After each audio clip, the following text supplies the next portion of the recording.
Hola a todos. Con este vídeo comenzamos el tema de formulación y nomenclatura de los compuestos inorgánicos.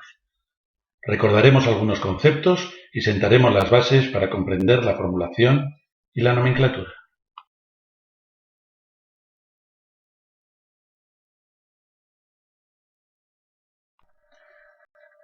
Para empezar, tenemos que definir los dos conceptos que van a ser objeto de estudio.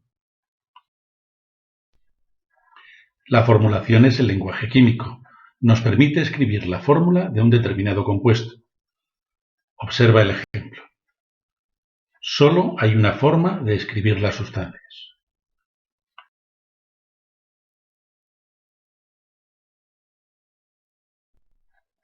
La nomenclatura permite poner a cada especie química su nombre. Hay diferentes formas de nombrar los compuestos. Sulfato férrico es el nombre tradicional del ejemplo anterior.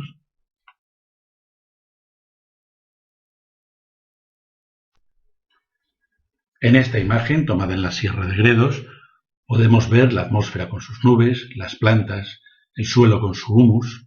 Podemos ver también la tierra procedente de la descomposición del granito, fragmentos de granito en descomposición, fragmentos de granito en buenas condiciones, la carretera con su asfalto y su pintura. En todas partes lo que estamos viendo, incluidas esas plantas que tenemos ahí, son sustancias. Estamos viendo mezclas, fundamentalmente mezclas.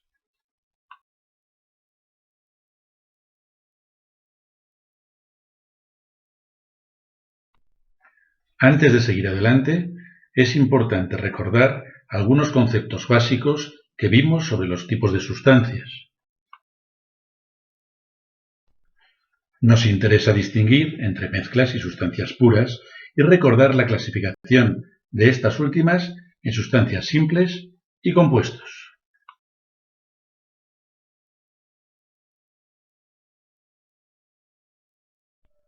Podemos ver que una mezcla es un sistema material formado por dos o más componentes.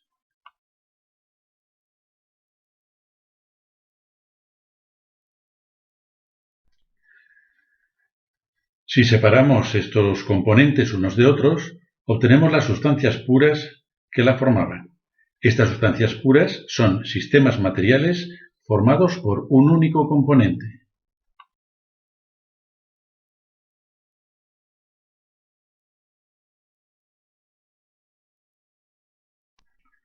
Observando los dibujos podemos distinguir dos tipos de sustancias puras.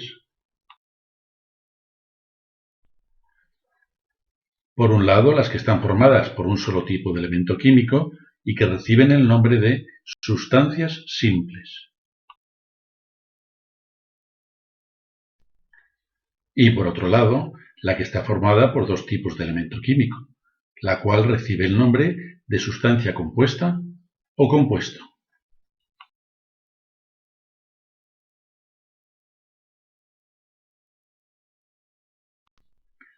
Recuerda, una mezcla es un sistema material formado por dos o más componentes.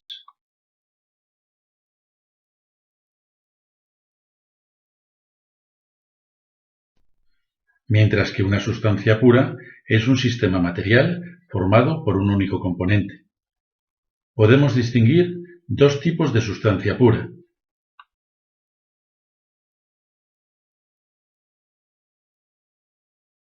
Las sustancias simples, que son sustancias puras formadas por un único elemento químico,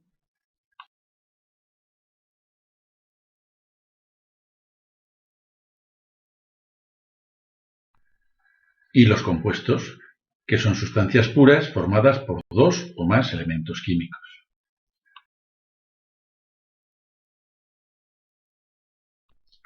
Cuidado. Un elemento químico es un tipo de átomo. No hay que confundirlo con una sustancia simple.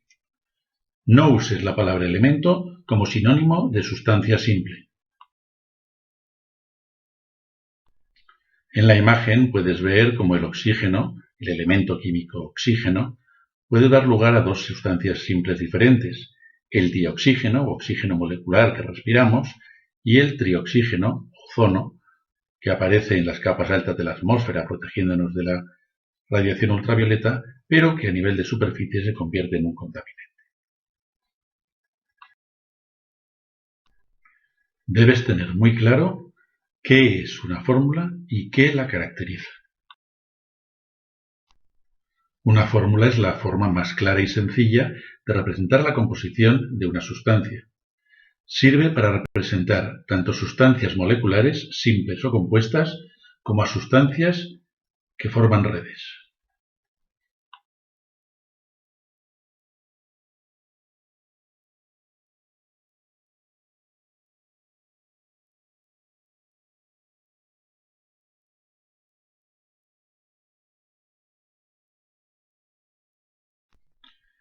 En una fórmula deben aparecer reflejados los elementos químicos que intervienen y las proporciones en que aparecen. Además, si los hay, se señalan los grupos de átomos con identidad propia y su proporción.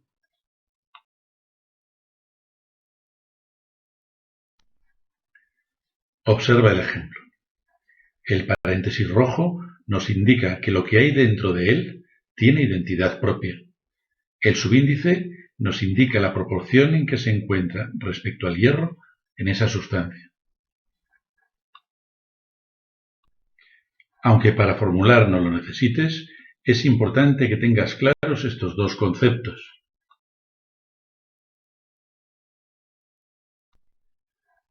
En la fórmula molecular se representan las cantidades reales de cada elemento. Solo es aplicable a compuestos que forman moléculas, nunca a los que forman redes.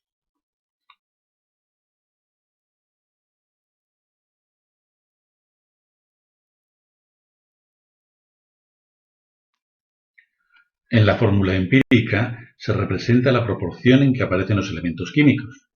Recuerda que en una red no hay un número definido de átomos, solo sabemos la proporción en que se combinan.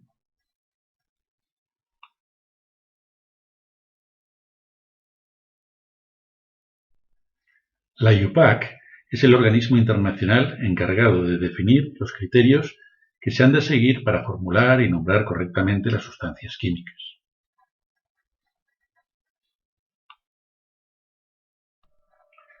En el año 2005 propuso nuevas normas de formulación y nomenclatura, tanto para las sustancias inorgánicas como para las sustancias orgánicas, pero estas últimas no se estudian en este curso.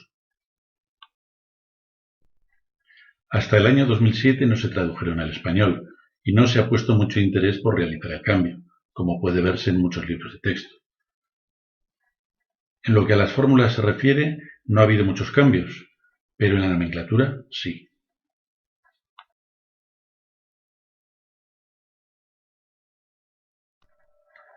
En la nueva normativa admite el uso de la nomenclatura tradicional en cierto tipo de compuestos, pero descarta las otras nomenclaturas y establece 3 nuevos métodos de nomenclatura sistemática que considera que son los que se deben utilizar. Como veréis más adelante, en muchos casos el cambio es muy sutil y hay que tener cuidado si consultáis otras fuentes de información.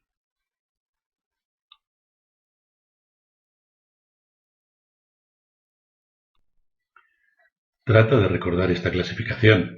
Más adelante explicaremos cada una y es bueno que ya te suene cuando lo hagamos. Cuando estudiemos cada tipo de compuesto, veremos cuál de estas nomenclaturas vamos a emplear y la explicaremos aplicada a él en concreto. Solo vamos a estudiar las sustancias inorgánicas, y no todas. Vamos a empezar por los compuestos y después veremos las sustancias simples y los iones monoatómicos. Los oxoaniones los comentaremos cuando vayan saliendo y en todo caso les dedicaremos un anexo especial al final.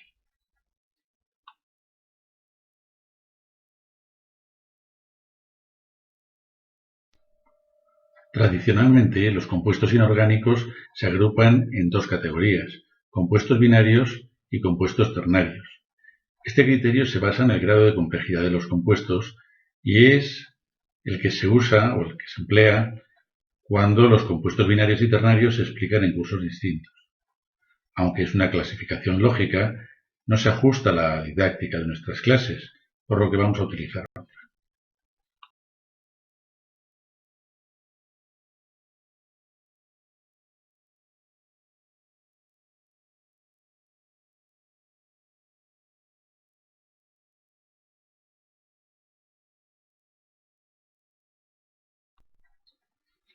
Con esta clasificación los estudiaremos agrupados de forma que podamos ver ciertas relaciones que son importantes. Su estudio se hará en 4 bloques de formación. El primer bloque contendrá los óxidos y los haluros de oxígeno. El segundo bloque, los hidruros. El tercer bloque, los hidróxidos y los oxoácidos. Y el cuarto, las sales.